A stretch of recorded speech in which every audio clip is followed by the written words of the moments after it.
Hello guys, అందరికీ నమస్తే. మీరు చూస్తున్నారు కుమార్ లైఫ్ స్టైల్ యూట్యూబ్ ఛానల్ని. సో ఫస్ట్గా మీరు అందరూ లైక్ చేయండి, షేర్ చేయండి, సబ్స్క్రైబ్ కూడా చేసుకోండి ఫస్ట్ థింగ్. అండ్ మీరు ఉన్నారు కదా మన పక్కన, మీరు ఒకసారి మాట్లాడతారు, మీరు కూడా ఒకసారి వినేసేయండి. నేను మళ్ళీ వచ్చి కలుస్తాను.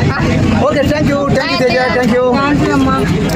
ఇప్పుడు ఈ రోజు మన టాపిక్ ఏంటంటే, ఇది చాలా ఇంపార్టెంట్. బిగ్ బాస్ 8 సీజన్లో ఎవరు ఫైనల్ విన్నర్ అవుతారు అనే దాని గురించి సమస్య ఇక్కడ చర్చ అనమాట. ఈ చర్చలో భాగంగా మీరే వినండి. ఎవరికి ఇప్పుడు మేము ముగ్గురు మాట్లాడతాం, బిగ్ బాస్ గురించి అందరి గురించి చెప్తాం. ఎవరి పక్కన ఎక్కువ న్యాయం ఉంటుందో వాళ్ళకి మీరు ఓటేయండి, సరేనా? ఈ బిగ్ బాస్ సీజన్ 8లో ఎవరు విన్నర్ అవ్వాలని నువ్వు అనుకుంటావు? గౌతమా, మీరక్క? అవినాష్. నేనైతే నిఖిల్ విన్నర్ అవ్వాలని కోరుకున్నా, సరేనా? తమ్ముడు కొంచెం దూరంగా అనమాట, దూరంగా స్టాండ్ ఉంది, స్టాండ్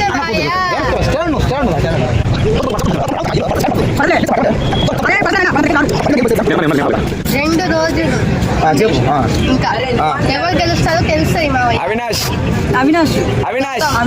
రిలాక్స్. ఎందుకంటే రాత్రి చెప్పు. బిగ్ బాస్ అని చెప్పారు, కామెడీ అని చెప్పారు, నువ్వు కానీ అవినాష్ గెలుస్తాడని పక్క కాన్ఫిడెంట్ ఉంది కాబట్టి ఎక్కడ అవినాష్ గెలుస్తాడని మధ్యలో నన్ను వేసి తొక్కేస్తున్నారు జనాలు.